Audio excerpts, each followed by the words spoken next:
nossa gratidão, querido Senhor, pelo dia festivo que estivemos aqui, querido Senhor. Amém. Amém. Certo, querido Senhor, da sua presença em nosso meio, que os seus santos anjos também estiveram conosco. Amém. Amém.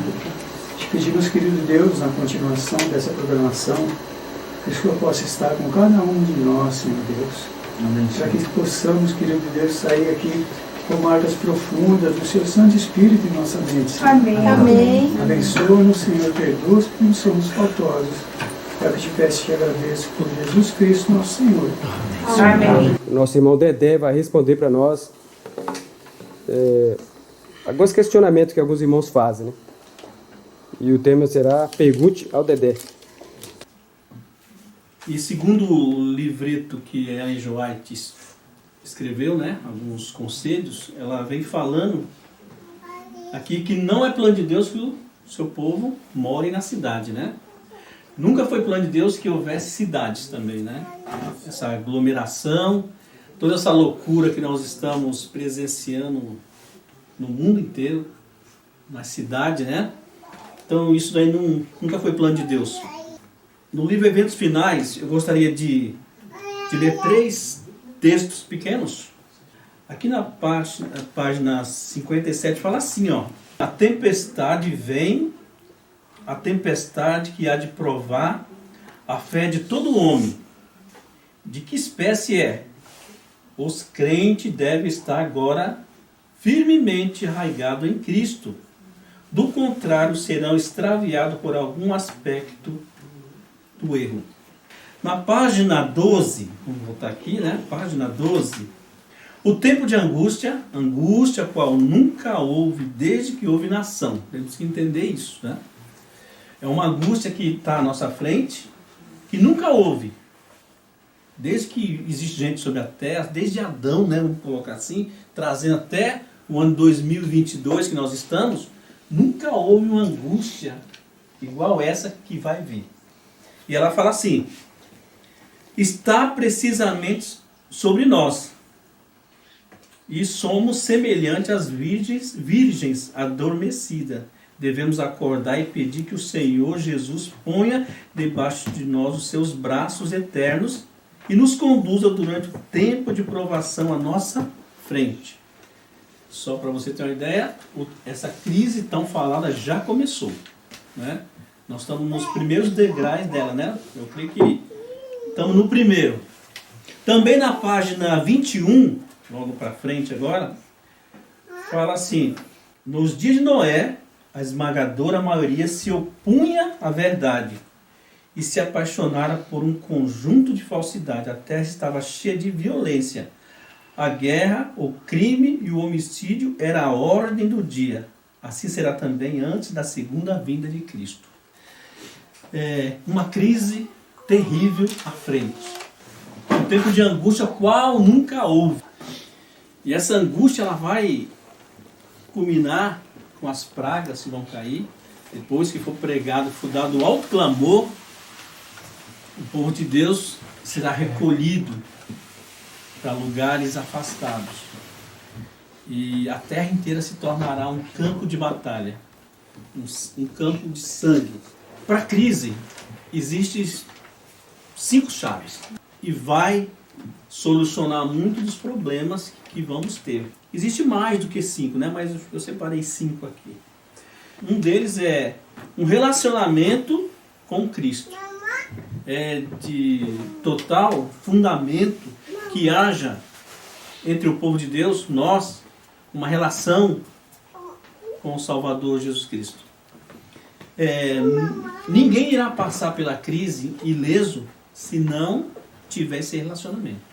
O segundo ponto, saber no que crer. Nós temos que estar fundamentados. A questão da nossa fé, daquilo que está escrito, daquilo que nós cremos como povo de Deus, e também sabemos sobreviver diante da crise. Começou essa pandemia no ano 2020, já estamos no ano 2022, e as pessoas ficaram desesperadas, né? Informação e desinformação houve na televisão, em todos os veículos de comunicação, que deixaram muitas pessoas desesperada. Mas esse desespero não pode acontecer no meio do povo de Deus. Por quê? Porque nós somos informados. Nós somos um povo diferente. Deus revelou tudo ao seu povo. Está aqui, ó. Deus revelou. E se Deus revelou para mim e para você, nós somos informados. E Ele nos quer bem. E se Ele nos quer bem, Ele vai nos proteger. Assim como a mãe protege o filho, como o pai protege o filho, Deus vai proteger os seus filhos também. E a terceira, né? Para você passar pela crise, você tem que ter um plano de crescimento espiritual. E nós vamos falar um pouquinho desse plano espiritual. Quarto item, uma vida simples. Somos o quê? Dependente de todo o sistema, mas nós temos que aprender a viver uma vida simples. E exatamente essa vida simples é o que nós temos que aprender. Para passar pela crise que vem diante de nós, nós temos que aprender a viver uma vida diferente dessa que nós nascemos, né? Eu nasci, vamos dizer assim, num berço de ouro, né? Tudo que eu precisava, tudo que eu queria, meus pais proporcionavam. Eu queria ir para a escola, tinha um carro para levar, tinha a mãe que comprava material, tinha o pai que, enfim, tudo era entregue na minha mão, mas uma vida simples mesmo, como Deus pede agora para o seu povo, agora nessa crise que se aproxima, é algo que nós temos que aprender. E o último, né? Tema na vida nossa. Nós temos que ter um tema na nossa vida. Um ideal, diferenciado. E esse tema da nossa vida é Cristo. Só iremos passar pela crise se tivermos implantado na nossa vida a pessoa de Cristo. E este o que? Crucificado. Será impossível, todos esses itens que eu falei, nós passarmos sem ter Cristo na nossa vida. Então, quando você fala vida no campo, é vida com Cristo, né? E temos que aprender. Mas hoje nós vamos abranger alguma coisa, né? Algumas perguntas, como foi falado, né? Talvez os irmãos desse lado aqui e os irmãos desse lado aqui, né? Queiram saber. Alguma coisa, alguma curiosidade, né? Ou mesmo algo que não sabem, né? E nós vamos tentar, da melhor maneira possível, tentar responder isso, né? Eu vou deixar que todos possam fazer as suas perguntas, né? E uma delas, por que morar no campo? E a outra pergunta junto com essa, por que sair da cidade, né? Por que largar a cidade, que tem tudo, e morar no campo, que é tudo difícil? E a outra pergunta é o que é? O que é, por que morar no campo e sofrer dificuldade? Porque no campo é difícil, né? As pessoas, muitos acreditam que morar no campo é como se tivesse deitado numa cama, e não é, porque o trabalho multiplica, né? A dificuldade aumenta. Mas tem algo interessante, né? Qual é o plano de Deus para o seu povo? No meio da crise que se aproxima, crise essa que nós nunca passamos, ninguém aqui nunca passou crise, né? Nós nunca passamos por guerra, nunca teve guerra aqui no Brasil, nunca teve, então nós não sabemos o que é sofrer. Nós nunca passamos fome, né? Nunca passamos privações. Se alguém falar aqui que passou fome, eu questiono, porque nós moramos num lugar, num país rico. Hoje o Brasil é chamado no mundo inteiro o celeiro do mundo. É o único país no mundo que tem tudo que você precisa. O mundo inteiro está de olho no Brasil. E nós, o povo adventista, somos privilegiados, porque vamos passar pela crise no país mais poderoso, que vamos dizer assim, é um sacolão, né? É abastecido. E nós temos a condição de desenvolver grandes coisas nesse país, morando no campo. Essa é uma realidade, né? E o que vem pela frente? Essa crise é o quê? Nós sabemos que essa crise é uma implantação de um sistema novo, né? Uma implantação de um novo e um falso sábado, né? A Bíblia fala, na palavra de Deus, Êxodo 20, fala que lembra-te do dia do sábado para o santificar, mas os homens estão indo contra a palavra de Deus, estão estabelecendo um novo sábado, né? E outra pergunta que eu estou fazendo, né? O que fazer quando não se tem dinheiro e você quer ir para o campo, né? Essa é uma pergunta. É o meu caso, pode falar. O que fazer, né? O que eu faço? O que fazer quando você... Então essa aqui é a carona. É a pergunta, vamos supor, eu fiz, mas é o irmão que está perguntando, né? O que fazer quando você não tem dinheiro? E eu acho que essa pergunta é a de todos. Como conseguir um terreno no campo se você não tem dinheiro? E a profecia, né, está mandando você ir para o campo. Deus está pedindo, não é plano de Deus que você more na cidade. E saiam da cidade, né? Porque se você pegar esse livro aqui, ó, esse livro está cheio de citação falando assim, ó, retirai-vos, não é plano de Deus, leve sua família para o campo e outras coisas mais, né, que ela fala. Como fazer, gente? O mesmo livro ela fala assim, que nós devemos entrar no nosso quarto, quem tem quarto, tranca ele, clama a Deus e pede a solução do seu problema. É interessante que nós falemos do nosso caso, né? Do grupo de Cotia. Vou tirar 2 minutinhos aqui para que os irmãos entendam o que aconteceu com a gente. Nós não tínhamos dinheiro nenhum. Nunca tivemos. Na época, em 2010 por aí, a única coisa que a gente tinha era o meu carro, né? O Gol. Então nós combinamos, eu, Eduardo, Daniel, Roberto, toda segunda-feira a gente sair aqui na região de Ibiúna, de Piedade, para a gente procurar um terreno para nós, porque essa mensagem veio para nós, né? Vida no campo. Eu senti que o meu coração ficou alegre, me deu uma vontade muito grande de comprar um terreno fora e sair. Mas como sair se não tem dinheiro, né? As dificuldades da vida. E começamos a procurar. Ninguém tinha dinheiro, ninguém. Até o dinheiro da gasolina do carro, a gente tinha que dividir. Agora, como comprar uma área sem dinheiro? Mas a fé, ela fala mais alto. Nós procuramos, né? Quase um ano, né?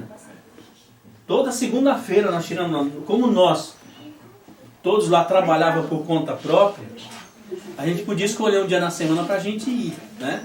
E a gente tirou a segunda-feira para procurar terreno. Achamos o terreno, depois de muito procurar, fomos a primeira vez, depois nós voltamos a segunda, e achamos o terreno. E como eu falei desde o princípio, nós não tínhamos um centavo, né? Um monte de gente, mas tudo sem dinheiro. Era desempregado, era aposentado, era funcionários, era professores, mas tudo naquela situação que você sabe que nós vivemos tudo hoje. E perguntamos quanto custava o terreno na época, né? Na época o homem estava vendendo por 70 mil reais. E o que acontece? Nós gostamos do terreno, queríamos comprar e não tinha dinheiro. Fizemos a proposta, até o Eduardo que falou, né? Nós fomos, Eduardo que deu a ideia, vamos fazer uma proposta. E então, que proposta foi essa? Dele vender a prestação para nós, né? E nós fizemos. Dividir entre os irmãos. Aí o que acontece?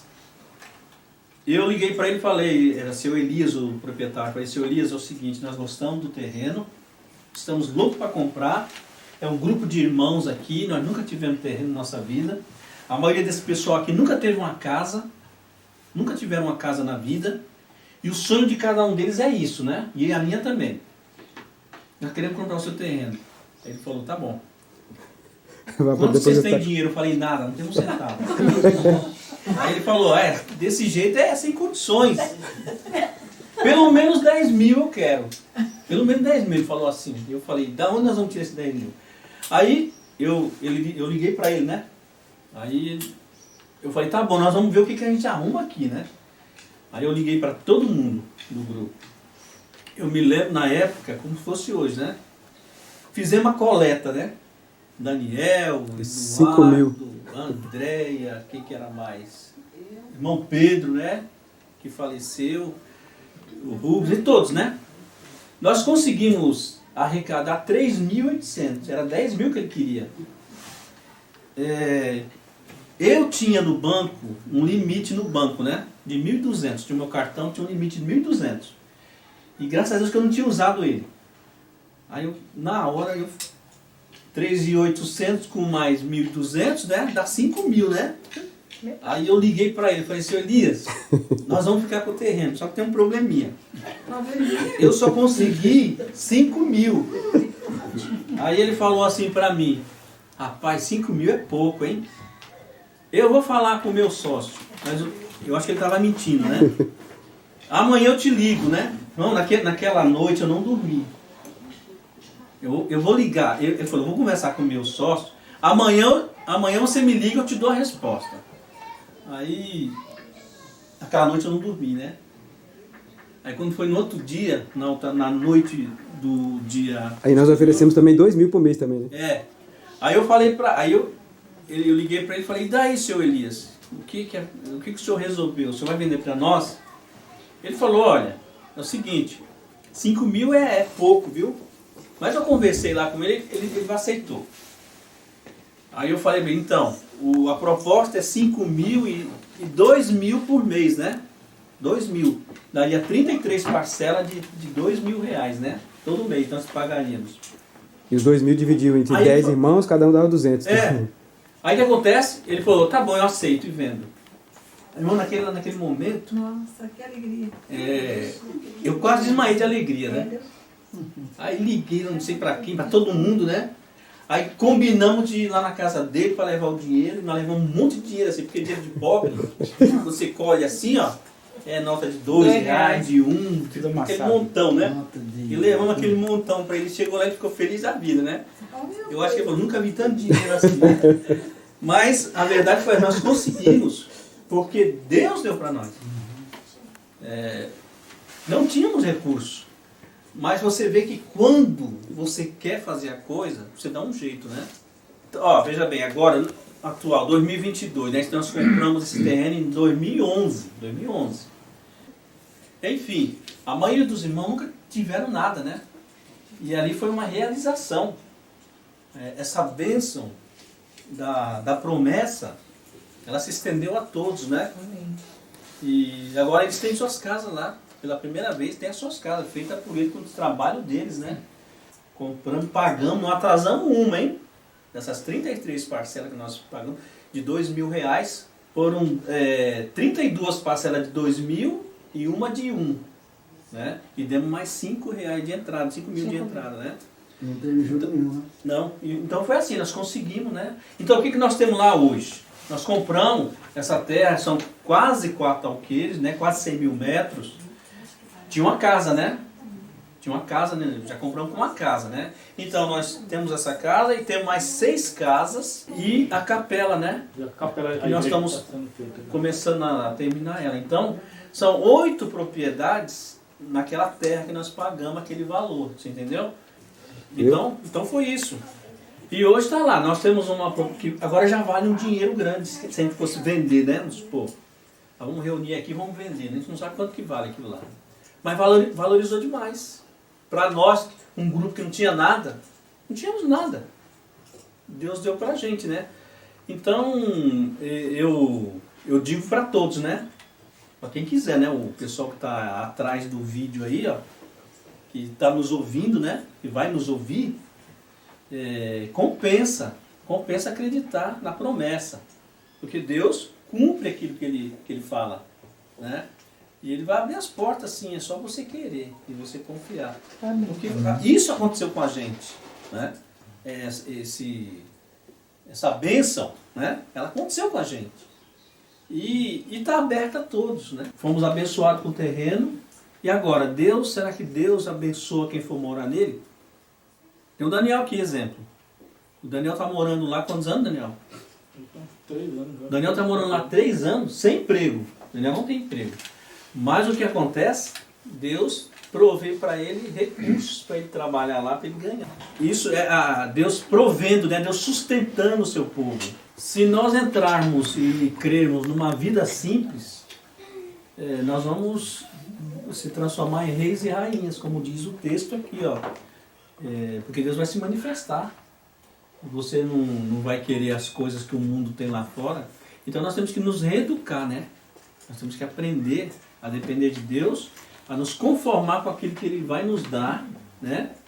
E não murmurar. Nós presenciamos na história de Israel, quando o povo saiu do Egito, que muitos na caminhada começaram a murmurar, né? Reclamar. E o que aconteceu? Esses ficaram para trás. Foram engolidos. Então o que acontece? Deus quer um povo que reconheça o maná, que reconheça a nuvem que durante o dia protegia eles do sol, a fornalha, né, que Deus mandava à noite para aquecer eles, para iluminar o acampamento. Nós temos que aprender a enxergar esse ponto, porque se a gente não conseguir enxergar essas coisas, nós vamos ser murmuradores. E os murmuradores vão cair no buraco, vão morrer tudo, hein? Verdade. Essa é a realidade. E quando você compra o terreno e não tem dinheiro nenhum para construir a casa? Aconteceu com 2 irmãos, basicamente quase todos nós lá, mas especialmente a irmã Cezinha e o Daniel, né?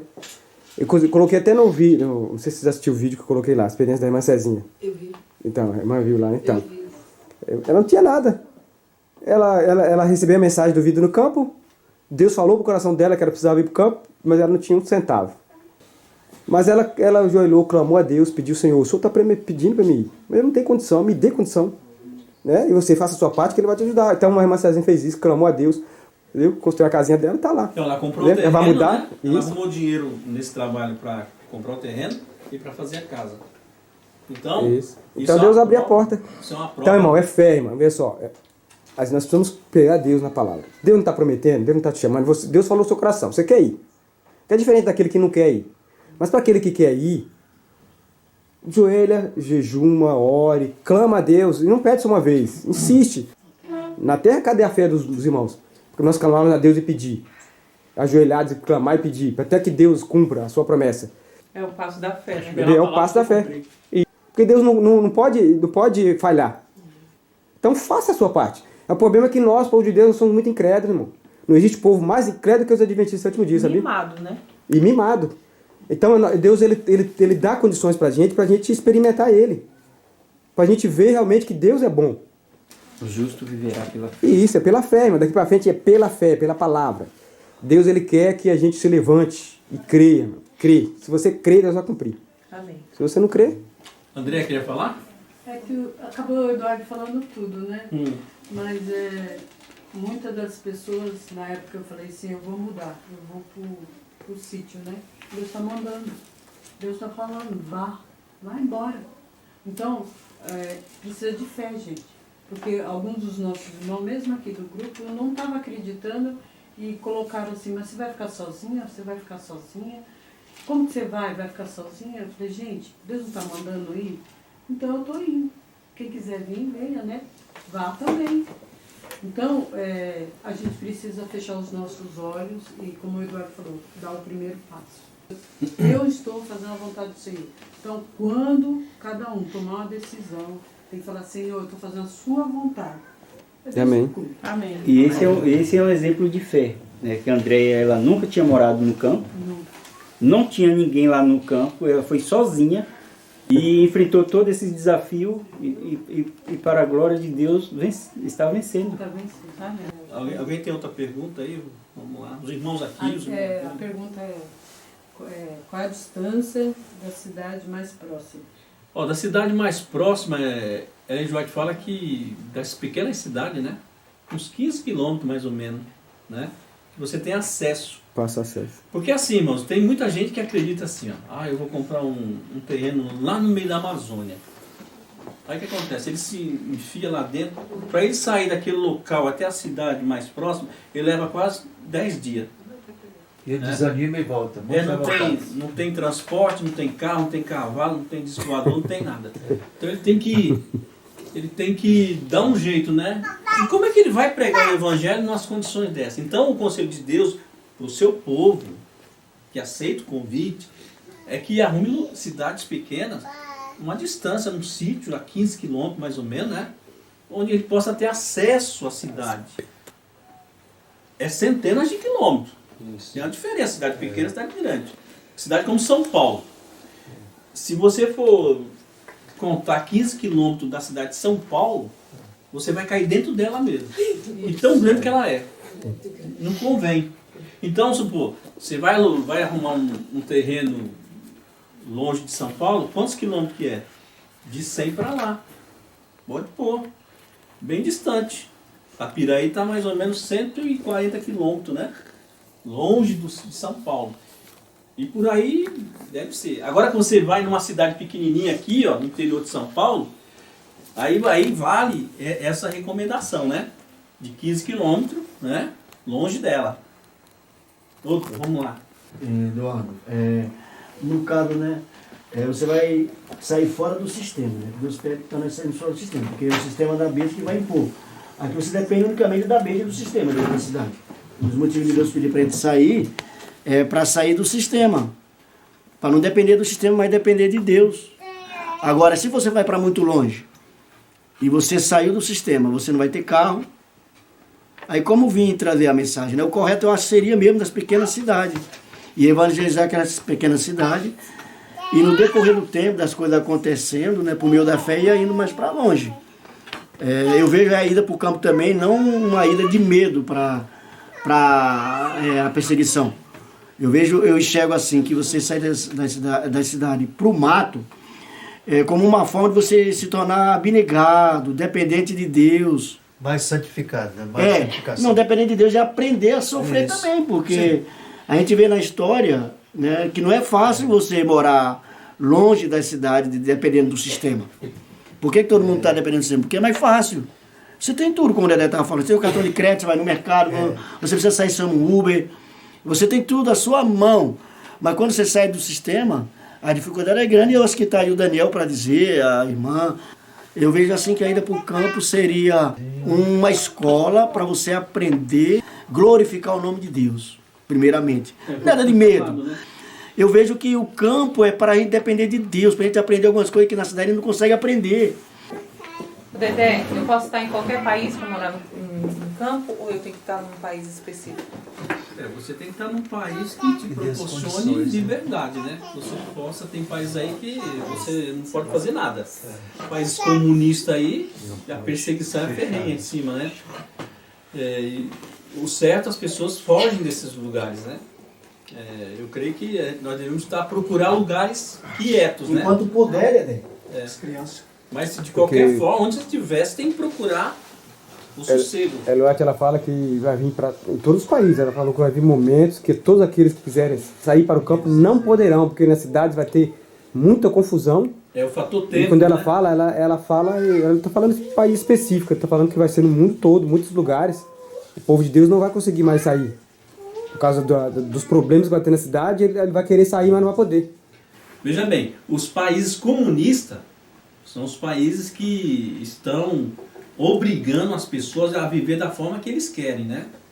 Então, veja bem, no próprio Estados Unidos, futuramente, as pessoas vão querer sair e não vão poder. E Ellen G. White fala, né, que no mundo inteiro haverá esse sistema de repressão que vai obrigar as pessoas a fazer o que eles querem. Então é por isso que o povo de Deus tem que sair antes, né? Desde 1880 que começou essa questão da mensagem de vida no campo, que Ellen G. White pregando para que o povo de Deus fosse morar no campo. E mal o que aconteceu? Muitos deixaram para lá, né? Retardaram. Agora está difícil para muitos. Mas mesmo assim, Deus está abrindo as portas. E se você tiver a oportunidade, vá. E como eu falei, quem não tem, está sem oportunidade, peça a Deus. Peça a Deus que Ele vai dar. A chance, Ele vai abrir as portas. Sim, amém.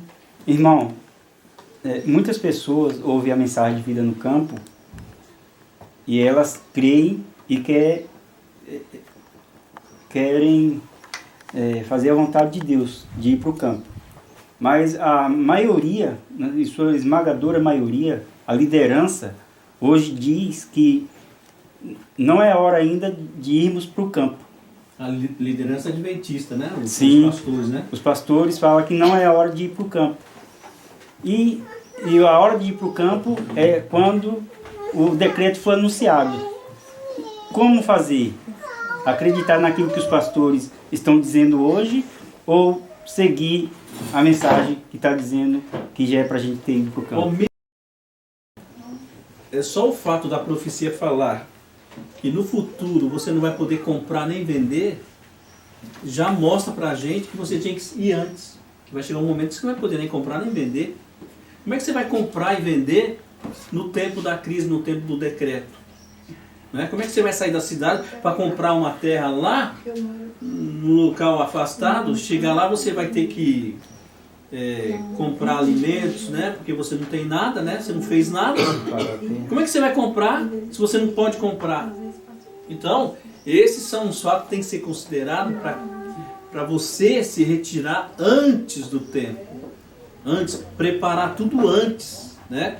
Ellen G. White fala no texto que precisamos estar com tudo preparado antes da crise. A gente fala que precisamos ter todas as coisas preparadas para a crise. Isso. Todas as coisas. Quando chegar, você está ali, ó, pronto para enfrentar ela, né? E o que é estar pronto? É você ter a terra, né? É você já estar convivendo com plantio, com todas essas coisas. Porque o problema de comprar e vender vai ser muito sério. E o problema também dos alimentos contaminados. O povo de Deus vai ter que ter seu alimento separado. Né?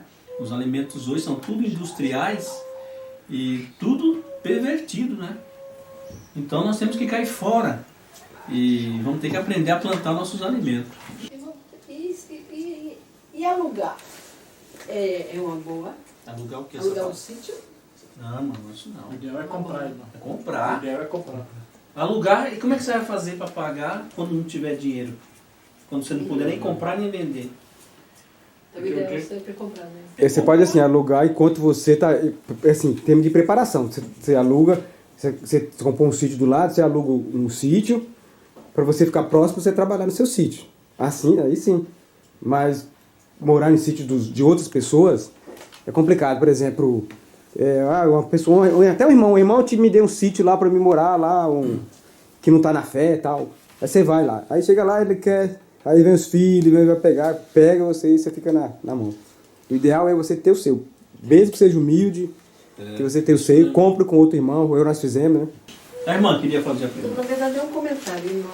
Eu e a Paty, a gente fala muito sobre isso, porque às vezes aparece uma oportunidade assim de um lugar, a gente está todo maluco, né? Atrás de um canto assim. Mas é muito afastado. É muito afastado. E aí a gente pensa, porque eu entendo que o pregar a mensagem e ter uma vida e aperfeiçoar o caráter é algo simultâneo, né? Uma coisa tem a ver com a outra. Porque se a gente for, digamos que a gente vai lá para o meio do matão, mas a gente vai pregar para quem? Que é como o irmão falou, que não tem carro, não tem condição de chegar mais próximo das pessoas. Então não vai muito a pena ir lá para o meio do mato agora, sem ter acesso à pregação. Seria bom para aperfeiçoar o caráter, mas em compensação não pegaria a mensagem. Então seria simultâneo as duas coisas. Ir para o campo para aperfeiçoar o caráter e levar a mensagem. Nós temos que ir para o campo por 3 motivos principais que o Espírito de Profecia diz. Nos recomenda. Primeiro é para a educação dos filhos. Então ela fala que os pais devem ir para o campo para educar os seus filhos, porque na cidade vai ser, a tarefa de educar o caráter vai ser 10 vezes mais difícil na cidade do que no campo. E o segundo ponto é que a mudança no caráter. E o terceiro ponto é que está chegando uma crise que o comprar e vender será muito sério. Então esses são os 3 motivos principais que o povo de Deus tem que ir. Por quê? Porque se você estiver lá no campo, chegar um momento de crise, de comprar e vender, você vai ter o seu alimento. E também, lá no campo, você vai desenvolver o seu caráter, que vai enfrentar dureza, vai enfrentar provações, você vai contemplar a natureza, você vai estar em contato com a terra, e vai aprender uma nova educação, e isso vai levar você a transformar o seu caráter imperceptivelmente. E os filhos, longe das cidades, será melhor a educar. Então, esses são os 3 principais pontos que Deus recomenda para o seu povo ir para o campo. Porque Ellen White fala que em breve Deus vai usar muitas crianças. Deus vai usar as crianças todas desobedientes, rebeldes dos adventistas que estão aí nas cidades aí? Negativo. Deus vai usar crianças que têm a verdadeira educação e que têm Cristo no coração. Deus vai usar esses. Essa pergunta que eu vou fazer, ninguém perguntou, né? Tem mais uma pergunta que eu vou fazer depois. Essa pergunta eu queria ouvir dos irmãos, né? Mas ninguém fez. É a questão dos casais, né? Separados. O marido quer ir, né? E o marido acredita na mensagem, quer ir, e a mulher não. Ou vice-versa, né? A mulher acredita e o marido não. Como fazer nessa situação? Mas que bom que não tem essa mensagem, essa pergunta, né? Porque os casal tudo tá concordando. Mas aqui pode ser que aqui do nosso grupo concorda, né? Mas lá tem um monte de pessoas aí que eu recebo mensagem de irmãos, muitas mulheres querem ir e o marido não quer ir. E aí tem alguns casos também de marido que quer ir e a mulher não quer ir. O que fazer, né? O que fazer? O que fazer numa situação dessa? Alguém queria responder aí? Aí entra o texto que fala: aborrecer seu pai, sua mãe, seus filhos, que não deixar, sua esposa, e sua própria vida para fazer a vontade de Deus, para ir para o campo. Nesse momento que a esposa quer, o esposo não quer. Então ela tem que procurar fazer a vontade de Deus, ela vai aborrecer o seu esposo e vice-versa. Né? Vamos falar uma profecia aqui, ó. Isso aí é particularmente, né? Que eu digo. Eu vejo que muitos agora que vão fazer parte da última geração de mensageiros, que nós chamamos, que a Bíblia fala de 144 mil, serão o quê? Homens e mulheres solteiros, né? Solteiros assim, que o marido abandonou, a mulher abandonou por causa da mensagem. Né? Porque quando o casal não combina, nesse ponto aqui, o que tem que fazer? Então são situações que vão aparecer, né? Você vai ver muita mulher solteira, mas porque o marido não quer. E vai ver muito homem solteiro nesse ministério daqui para frente, exatamente por essa coisa. E também não adianta você ir para um local desse com a mulher que não quer, ou com o marido que não quer. Não vai funcionar. Não vai funcionar. Então, decisões, Ellen G. White fala no grande conflito que laços serão quebrados.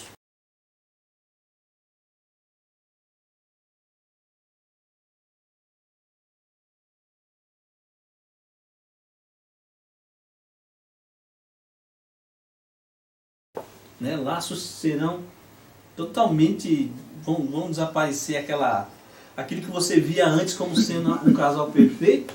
Na hora da prova, na hora da decisão, você vai ver que não existia amor, coisa nenhuma ali no meio. Né?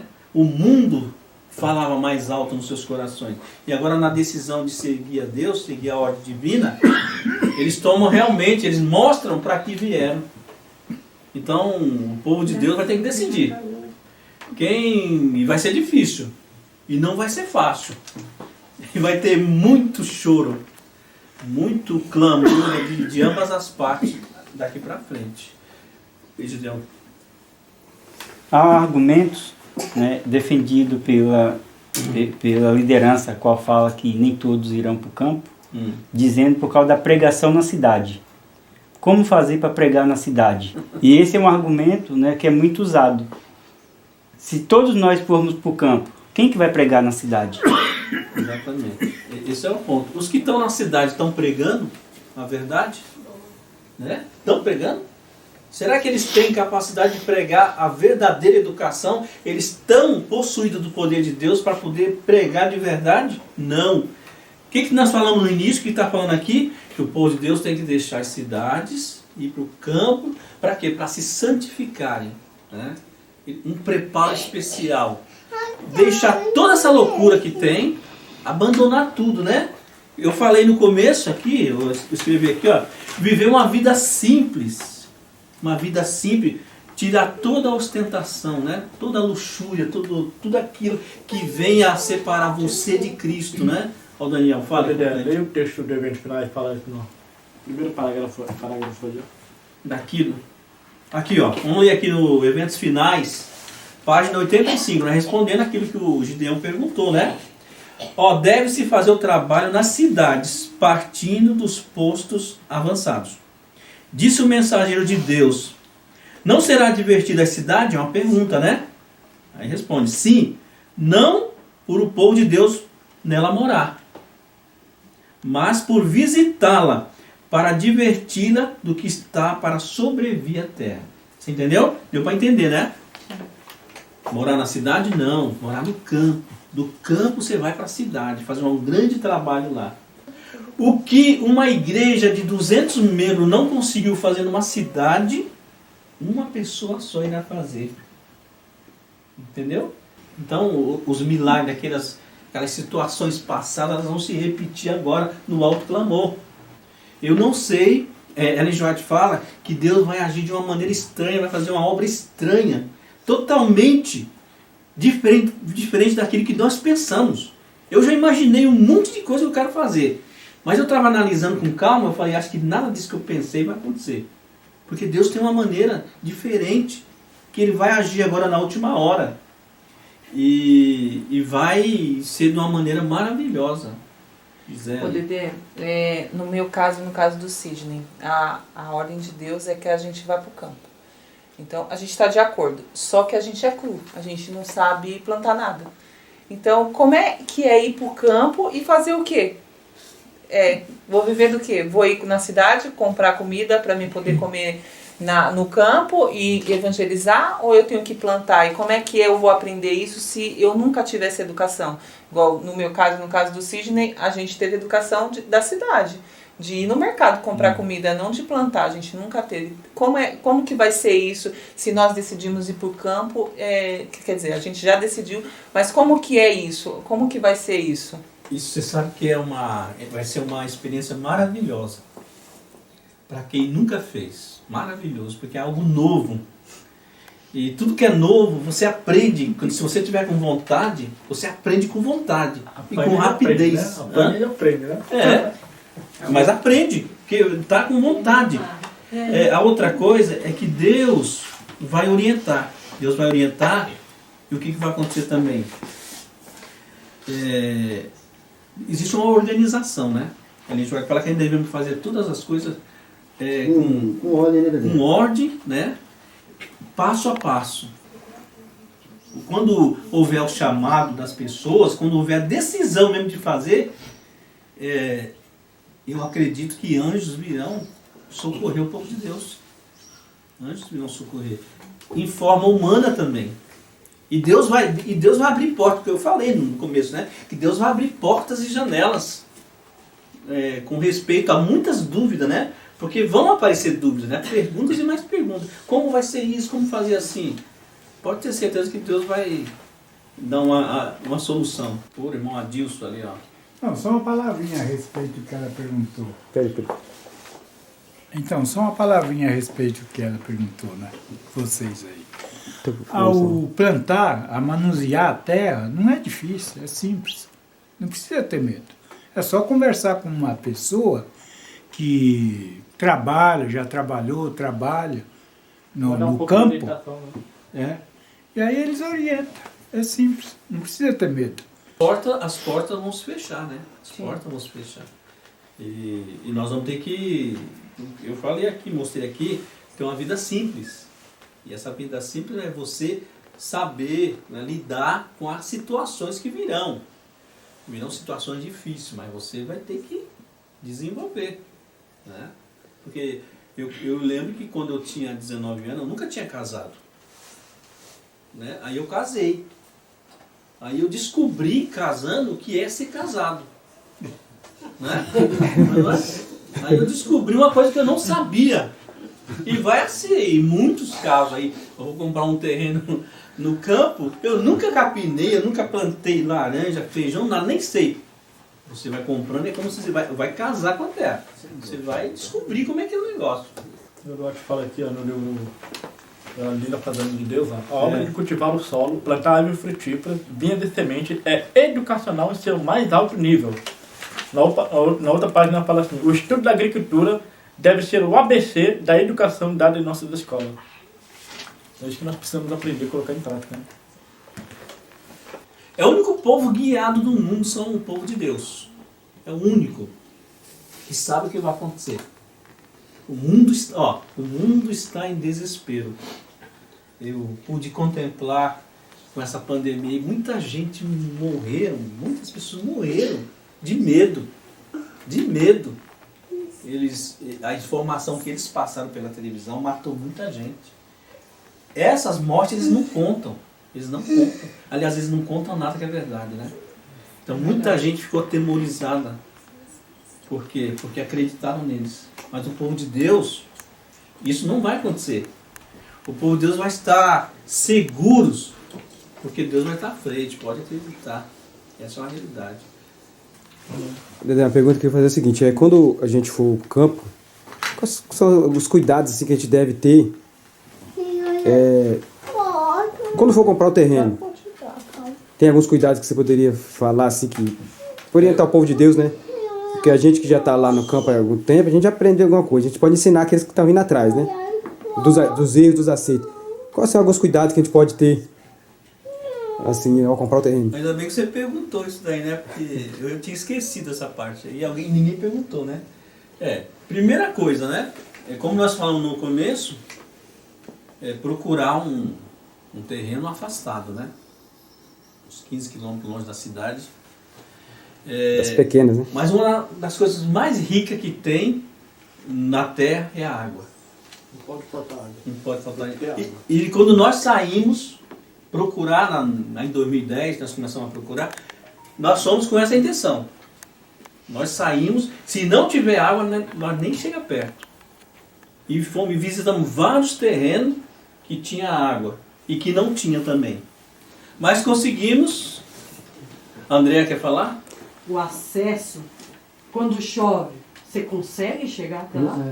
A estrada permite você chegar até a sua casa? Você consegue voltar se precisar de uma urgência, né? Um momento de urgência, quando está chovendo, já choveu uma semana toda, então tudo isso tem que pesar.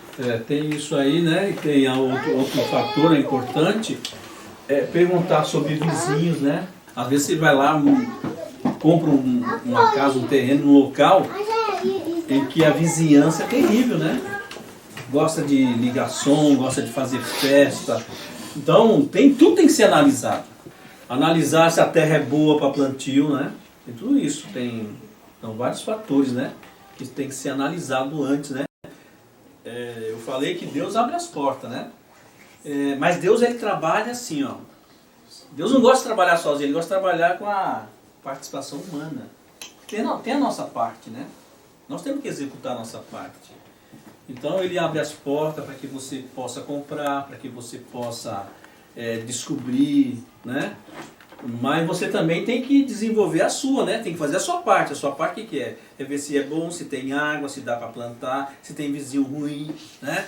Se o local como o André falou, né? Sem acesso, com acesso, né? Se é perto ou se é longe. Então você tem que colocar tudo no papel e fazer uma análise. Não fazer nada pela emoção, né? Emoção de lado, razão. Eu creio que ficou bem ciente na mente de quem ouviu o que Deus tem preparado para cada um de nós, né? E eu queria encerrar com o Salmo 40. Salmo 40, no versículo 1, o 4 e o 5, fala assim, ó. Esperei com paciência no Senhor, e Ele se inclinou para mim e ouviu o meu clamor. Que nós vamos pedir para Deus um clamor, né? Para que Ele nos reserve aquilo que Ele mesmo prometeu e que nós precisamos. E fala assim, bem-aventurado o homem que põe no Senhor a sua confiança. No 5 fala assim, muitas são, Senhor meu Deus, as maravilhas que tem operado para conosco, e os teus pensamentos não se pode contar diante de ti. Se eu os quiser anunciar e deles falar, são mais do que se pode contar. Certo? Esse é o Salmo 40. E com isso a gente encerra por aqui, né? Agradecemos a Deus pelo sábado, hoje é sábado. Agradecendo também pelos irmãos que estão aqui, que nos ouviram, que nos acolheram, né?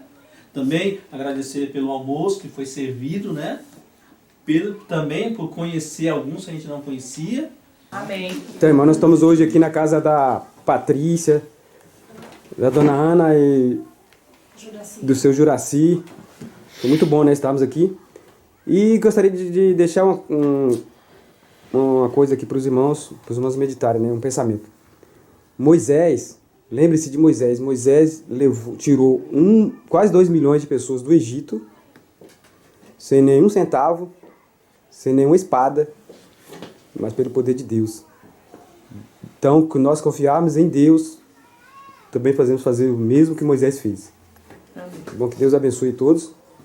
E lembre-se também que o Salmo 24 fala que a primeira coisa que temos que fazer quando ir para o campo não é construir as nossas casas. A primeira coisa é preparar o alimento, depois a casa.